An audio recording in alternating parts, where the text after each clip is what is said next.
আজকে আমরা আরও একটি নতুন গল্প নিয়ে আপনাদের সামনে হাজির হয়েছি। চলুন শুরু করা যাক। আমাদের নানুর বাড়ি হবিগঞ্জের একটি গ্রাম মোশাজান। একটা বাড়ি আছে, আধা পাকা বাড়ি। গ্রামের সবার মতে ওই বাড়িটাই সমস্যা আছে। দিনের বেলায় গেলে গা চমচম করে। ওই বাড়ির উঠানে গেলেই চারদিকের পরিবেশ অনেক নীরব হয়ে যায়। বাড়িটার বিবরণ দেই। দুইটা বাড়ির পাশাপাশি সামনের উঠান, বাড়িটার পেছন দিকে একটা পুকুর এবং পুকুর ঘিরে ঝোপঝাড়। এই বাড়িতে একজন খুব ধার্মিক মানুষ থাকতেন, ওনার স্ত্রী সহ। ওনাদের ছেলে মেয়ে শহরে থাকতো। উনি মারা যাওয়ার পর ওদের বাড়িতে একটা বিরাট বড় সাপ দেখা যেত। সাপটা কারো ক্ষতি করতো না, ওই বাড়িটা এবং ওনার স্ত্রীকে পাহারা দিত। প্রত্যেক রাতে সাপটা সারা বাড়ি ঘুরে বেড়াতো এবং দিনের বেলা ঘরের এক কোণায় থাকতো।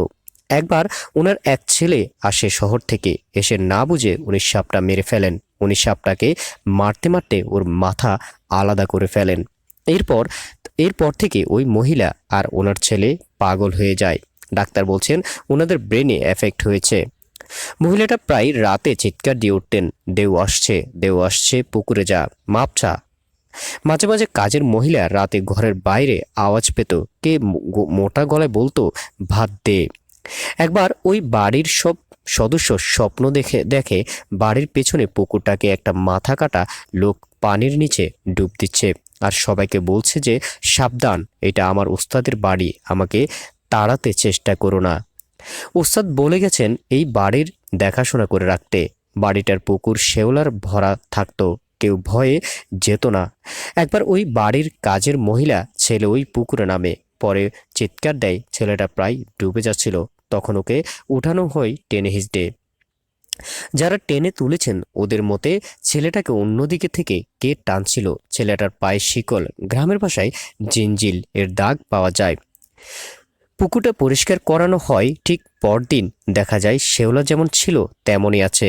একবার এক লোক ওই বাড়ির ভেতর দিয়ে আসছিল রাতে। সে রাস্তা কমানোর জন্য ওই বাড়ির ভেতরে ঢুকে।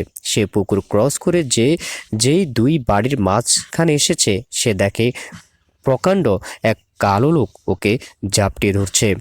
লোকটা মাটিতে পড়ে গড়াগড়ি করছিল, কিন্তু ওর মুখ থেকে কথা বের হয় না।